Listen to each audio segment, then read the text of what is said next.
In one of my last videos, many of you asked for a more in-depth video about my YouTube setup here. Here's a video about a relatively cheap and straightforward way to create a nice, or dare I say, professional looking talking head setup for YouTube.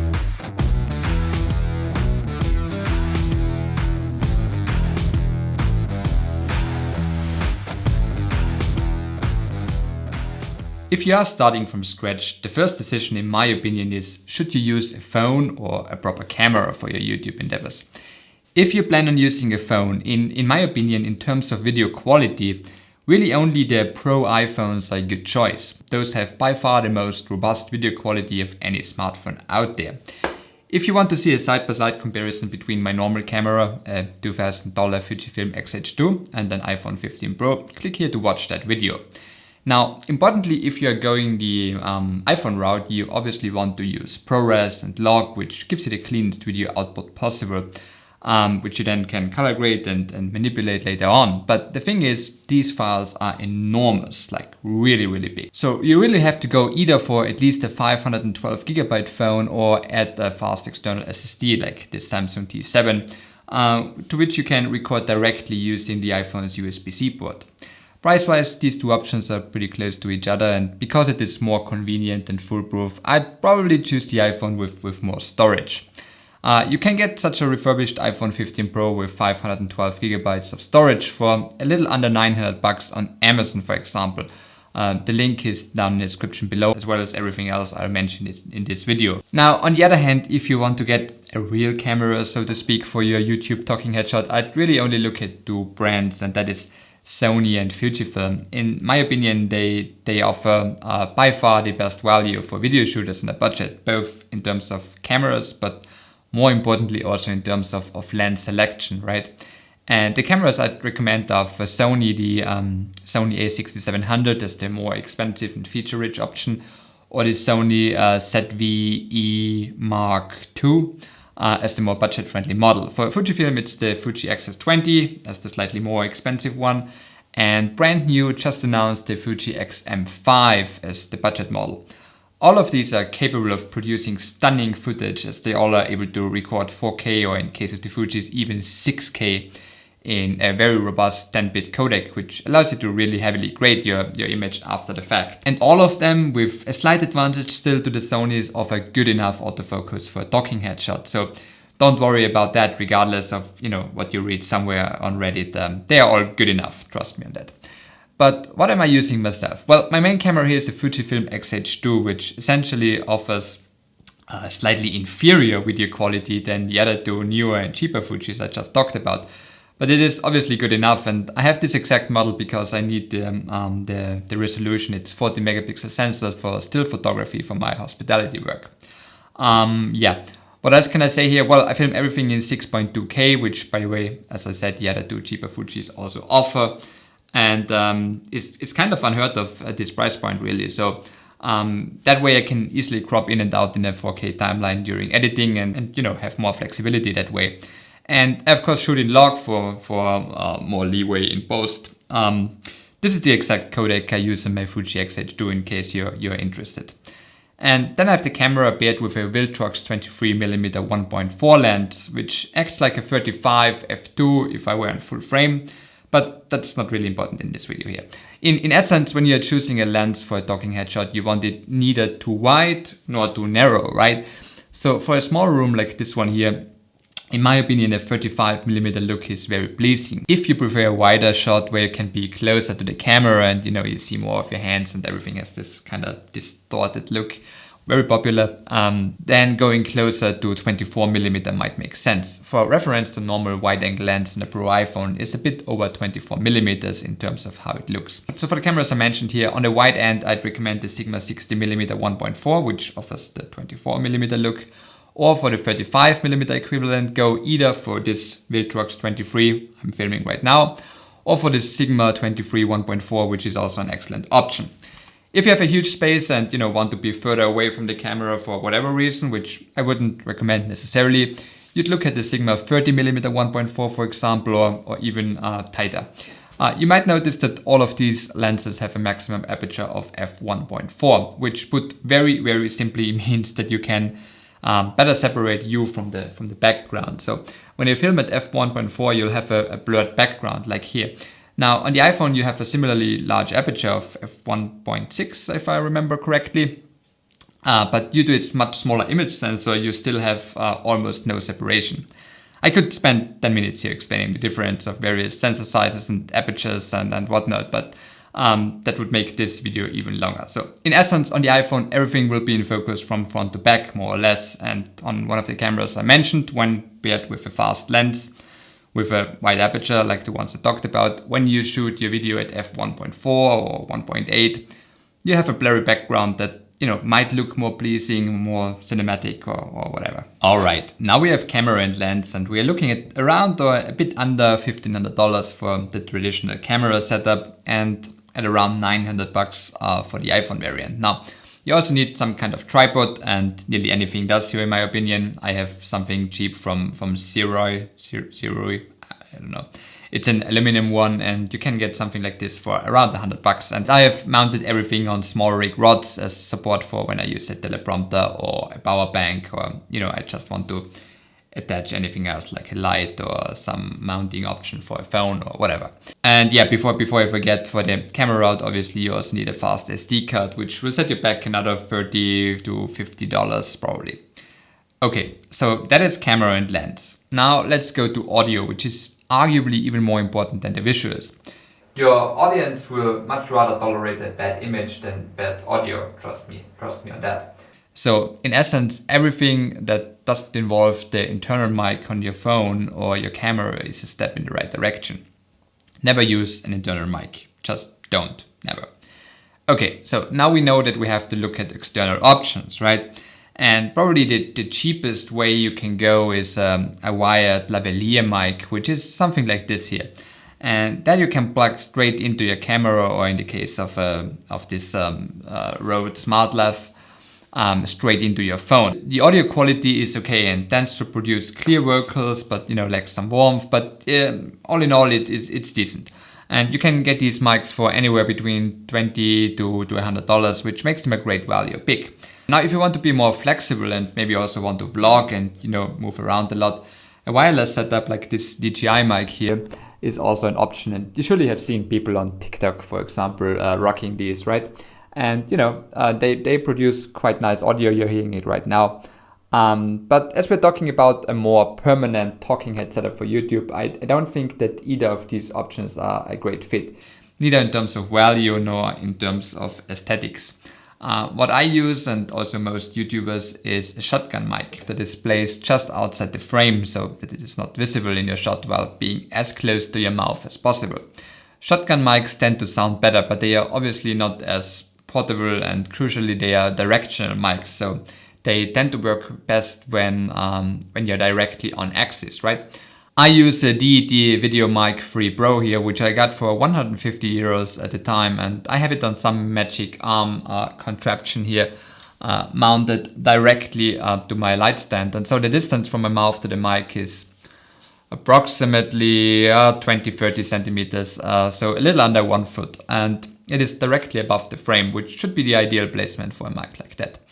In terms of recording the actual audio, I just run my mic directly into my Fuji via a standard 35mm cable. This is of course the simplest way, but as the preamps on cameras are not necessarily the best, I'd get much better quality with less noise, and you hear the noise if I crank up the audio. Well, don't talk. Yeah, that's the noise floor. I would get way less noise and better audio, a little bit better audio quality if I'd run it into an external recorder and sync it in post. That's how the professionals do it. But for now, I'm quite content with my simple setup here. Maybe someone in the future I'll upgrade to a more professional shotgun mic and connect it via an XLR cable to an external recorder, which is the proper way to do it. But yeah, not now.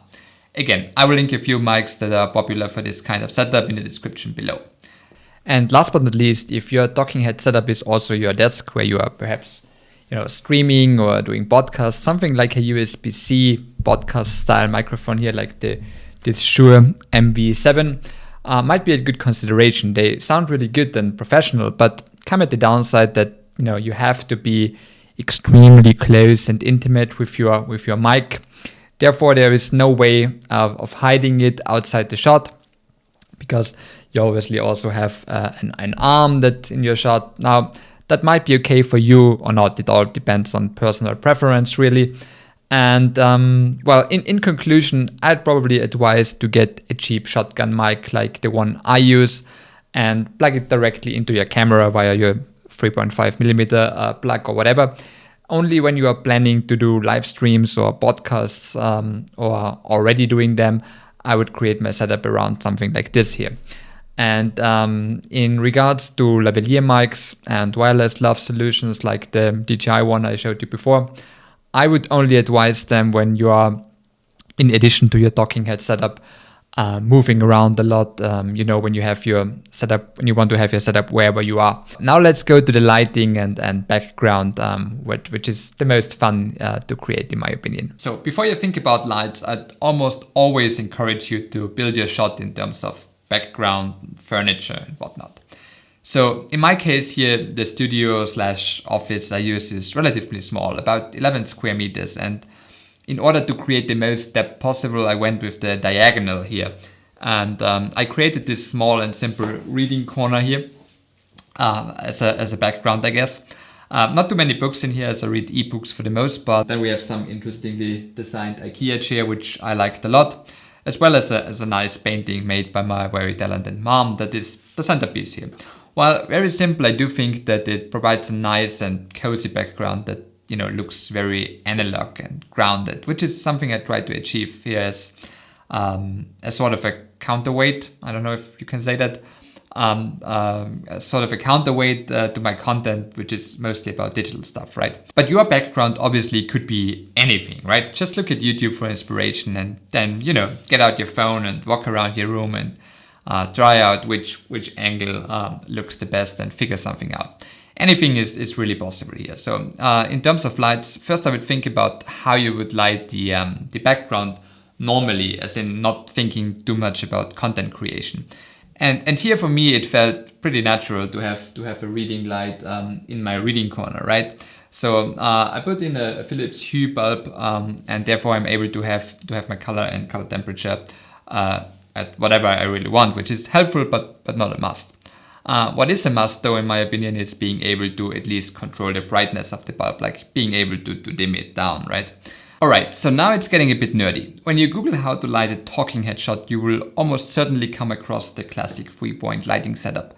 That is, subject here, then we have a key light at approximately 45 degrees or a bit less to one side, and also being above the subject, coming down at a roughly 45-degree angle.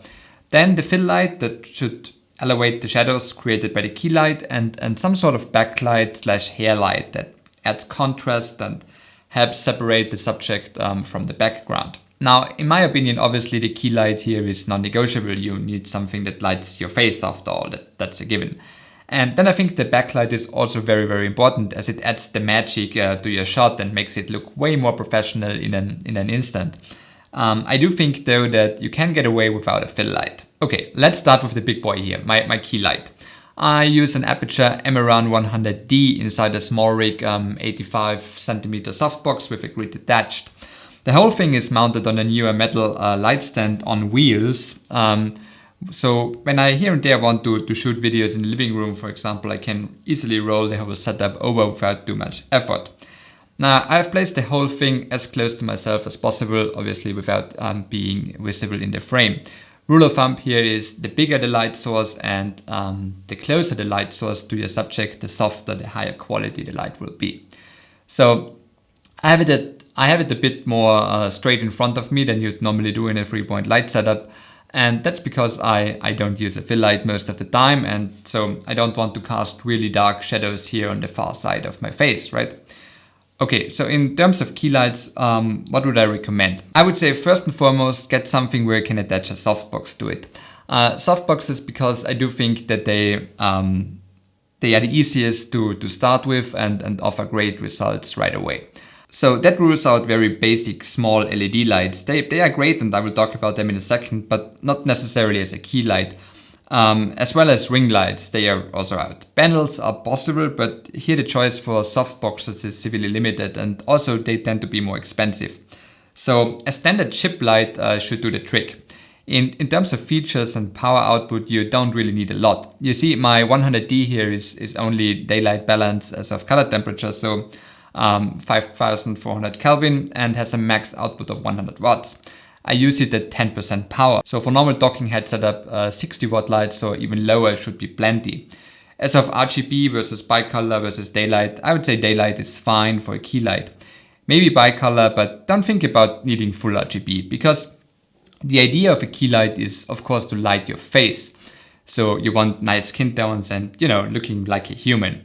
You just have to make sure that the white balance on your camera matches the temperature of your key light. So in my case, camera and key light are both sitting at 5400 Kelvin. And then you're good to go. This way you will be properly lit while everything in the background can do its own thing. In my case, being much warmer, much closer to a tungsten feel, and therefore creating this nice and cozy atmosphere. Which lights I'd recommend? Yeah, well, there are tons out there, and you can look at 60 watt lights from Godox, Small Rig, Aperture, and many more. They all cost you around 150 bucks. I will link a few good ones in the description below again. And for the softbox, honestly, just get the biggest one you can fit into your setup and you can afford. Think about another $50 to $150 for the modifier here. Okay, now with the key light out of the way, let's get to the backlight. Here I have a Scion M20 in the bicolor option directly behind myself, so you don't see it. This creates a very nice rim light and backlight and creates this sort of silhouette look here. And as it is very close to the practical light here, which is my floor lamp, it looks like the warm colored light comes exclusively from this lamp, while in reality the majority comes from the M20 back here. So that is what we call a motivated light, and helps create a more natural, realistic setting. And then to pull everything together, I have a third very small light, an old Aperture MC that I have gracefully attached to the ceiling here via magnets. It just provides a little bit of mood light, a little bit of fill on both the bookshelf and the painting. This one is full RGB, so theoretically I could use whatever color I would want, but most of the time I have it just set to 3000 Kelvin, which is the same as the Cyan here, and roughly matches the output of my Hue bulb, so it all looks kind of even, right? But of course you could do anything here and be way more creative than I am. These small lights are hyper flexible, and I would say that you need at least one of them, right? So then you have the key light and one small backlight.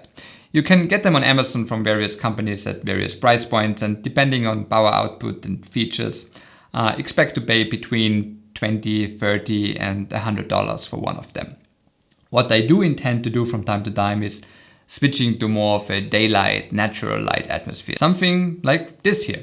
Here I just switched off the Philips bulb and balanced all the other lights at 5400 Kelvin, and yeah, that looks super natural, and I kinda like this look as well. So in total that brings the costs associated with lights at somewhere between 300 and 400 bucks. Adding this to our camera and audio costs, you could say that when choosing a traditional camera, a setup like this would cost you around $2,000, maybe a little bit lower. Whereas going to the iPhone route would bring it down to around $1,300 to $1,400 at the expense of having a slightly less cinematic look, as you won't have these out of focus areas back here. Anyway, if I would start from scratch today and I wouldn't have any equipment, I'd certainly pick up an iPhone and use that one. As you know, while it is certainly helpful and cool to have a professional looking setup, the content is still way more important for your success. Alrighty, that was a longer video than usual, but I hope you found it helpful, and yeah, see you in the next one. Cheers!